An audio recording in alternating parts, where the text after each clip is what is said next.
നിങ്ങൾ എത്ര തവണ നിങ്ങളോട് തന്നെ പറഞ്ഞിട്ടുണ്ടാവും, നാളെ മുതൽ തുടങ്ങണം, നാളെ മുതൽ നേരത്തെ എഴുന്നേൽക്കണം, നാളെ മുതൽ എക്സസൈസ് ചെയ്യണം, നാളെ മുതൽ പഠിക്കാൻ തുടങ്ങണം, നാളെ മുതൽ എൻ്റെ ലൈഫ് എനിക്ക് കംപ്ലീറ്റ്ലി ചേഞ്ച് ചെയ്യണം.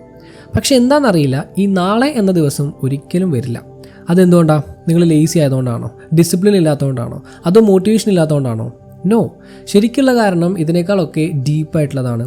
ആൻഡ് അത് മനസ്സിലാക്കിയാൽ പിന്നെ നിങ്ങളുടെ ബ്രെയിൻ ചെയ്യുന്ന കുറ്റത്തിന് സ്വയം കുറ്റപ്പെടുത്തുന്നത് സ്റ്റോപ്പ് ചെയ്യാൻ പറ്റും.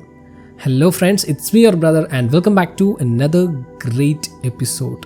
സോ ലാസ്റ്റ് 4 എപ്പിസോഡുകളിലായിട്ട് എന്തുകൊണ്ടാണ് നിങ്ങൾ ലോസ്റ്റ് ആയ പോലെ ഫീൽ ചെയ്യുന്നത്, ആരാണ് നിങ്ങളുടെ ലൈഫിനെ ഇൻഫ്ലുവൻസ് ചെയ്യുന്നത്, നിങ്ങൾ ശരിക്കും ആരാണ്, എങ്ങനെയുള്ളൊരു ഫ്യൂച്ചറാണ് നിങ്ങൾ ബിൽഡ് ചെയ്യേണ്ടത്, ഇങ്ങനെയുള്ള ചില കാര്യങ്ങളൊക്കെ നമ്മൾ ഡിസ്കസ് ചെയ്തു. സോ ഇനി നമ്മൾ നെക്സ്റ്റ് ഫേസിലേക്ക് പോവാണ്. മിക്ക ആൾക്കാരും ലൈഫിലൊരു ചേഞ്ച് കൊണ്ടുവരിക എന്ന് പറയുമ്പോൾ ലേസിനെസ്സിനെതിരെ ഫൈറ്റ് ചെയ്യുക എന്നായിരിക്കും വിചാരിക്കുന്നുണ്ടാവുക. But actually it is not. ഇത് ശരിക്കും നമ്മളുടെ ബ്രെയിനിൻ്റെ 2 വേർഷൻസ് തമ്മിലുള്ള ഫൈറ്റാണ്. ഒരാൾക്ക് ഗ്രോത്ത് ആണ് വേണ്ടത്, എന്നാൽ മറ്റേ ആൾക്ക് സേഫ്റ്റിയാണ് വേണ്ടത്. ആൻഡ് മിക്ക സമയത്തും സേഫ്റ്റി ആഗ്രഹിക്കുന്ന ആൾക്കായിരിക്കും വിജയം ഉണ്ടാവുക. കാരണം ബ്രെയിനിൻ്റെ മെയിൻ ജോബ് എന്ന് പറയുന്നത് നിങ്ങളെ സേഫാക്കി വെക്കുക എന്നുള്ളതാണ്, നിങ്ങളെ ജീവനോടെ നിലനിർത്തുക എന്നുള്ളതാണ്. അല്ലാതെ നിങ്ങളെ സക്സസ്ഫുൾ ആക്കണം, ഹാപ്പി ആക്കണം, ഇതൊന്നുമല്ല. Keep you alive. സോ പരിചയമില്ലാത്ത എന്തെങ്കിലും കണ്ടാൽ അത് ആൾക്ക് കുറച്ച് അൺകംഫർട്ടബിൾ ആയിരിക്കും. Not because it is wrong, because it's new. പേടി എന്ന സംഭവം ഉണ്ടല്ലോ, അതെപ്പോഴും പാനിക്കിൻ്റെ രൂപത്തിൽ തന്നെ വരണം എന്ന് നിർബന്ധമല്ല.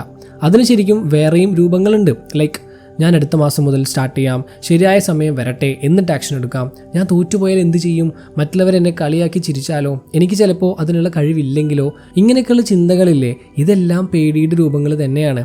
അല്ലാതെ എനിക്ക് പേടിയാണ് എന്ന് നമ്മളെപ്പോഴും ഡയറക്റ്റായിട്ട് ചിന്തിക്കണം എന്നില്ല.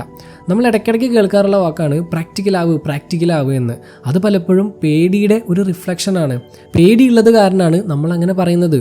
So lot of times fear is disguising itself. പക്ഷേ പേടി മാത്രമല്ല കേട്ടോ, അതിന് വേറൊരു പാർട്ട്ണർ കൂടിയുണ്ട്, അതാണ് കംഫോർട്ട്.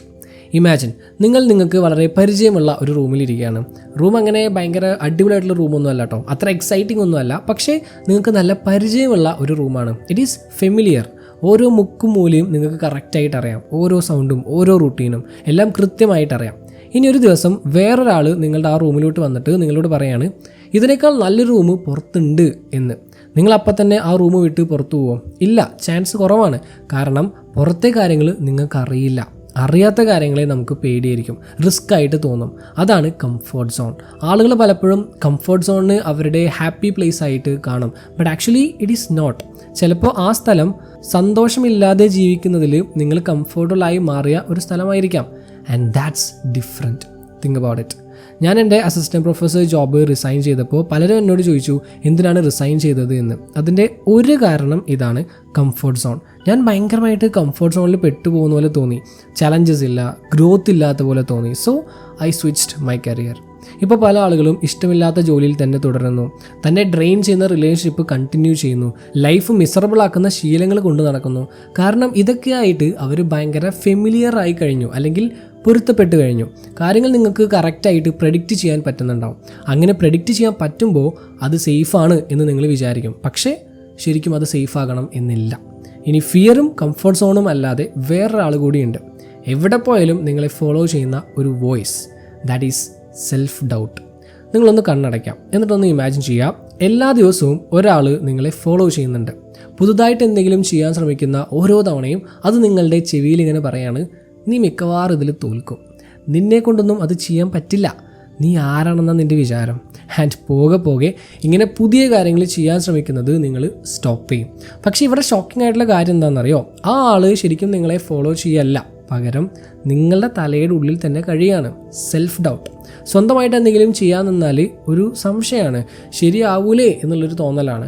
ആൻഡ് അത് പലപ്പോഴും നമ്മളുടെ മുന്നത്തെ എന്തെങ്കിലും എക്സ്പീരിയൻസിൽ നിന്നായിരിക്കും വരുന്നുണ്ടാവുക.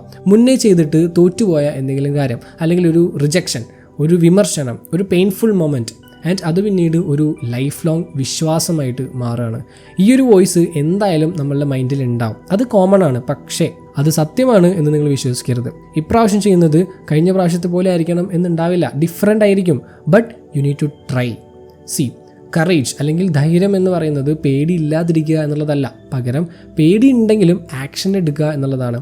ആക്ഷൻ എടുക്കുമ്പോഴാണ് ശരിക്കും പേടി പോകുന്നത്. കാരണം നിങ്ങളെപ്പോഴും റെഡി ആവാൻ വേണ്ടിയിട്ട് വെയിറ്റ് ചെയ്തുകൊണ്ടിരുന്നാൽ നിങ്ങൾ ഒരിക്കലും റെഡി ആവില്ല ഒന്നിനും. Action comes first, confidence follows. Okay, so ഇന്ന് നിങ്ങൾ മനസ്സിലാക്കേണ്ട കാര്യം 3 കാര്യങ്ങളാണ്. 1 പേടി, 2 comfort zone, 3 self doubt.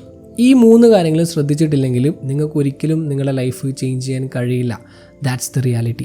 So ഇപ്പം നിങ്ങൾക്ക് നിങ്ങളുടെ എനിമീസ് ആരൊക്കെയാണ് എന്ന് മനസ്സിലായല്ലോ. പക്ഷേ അത് മാത്രം പോരാ. ഇപ്പം നമ്മളൊരു വീട് ഉണ്ടാക്കുകയാണ് എന്ന് വിചാരിക്കുക. അതിൻ്റെ ഫൗണ്ടേഷൻ തന്നെ വീക്കായാൽ പിന്നെ നമ്മൾ മേലോട്ട് എത്ര സ്ട്രോങ് ആയിട്ടുള്ള വീട് കെട്ടിപ്പൊക്കിയാലും എല്ലാം കൂടി പൊളിഞ്ഞ് താഴോട്ട് വീഴും.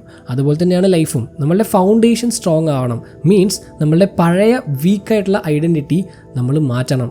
The labels, the limiting beliefs, the stories you have carried for years, ഇതൊക്കെ നമ്മൾ മാറ്റണം. ആൻഡ് അതാണ് next episode, breaking your old identity.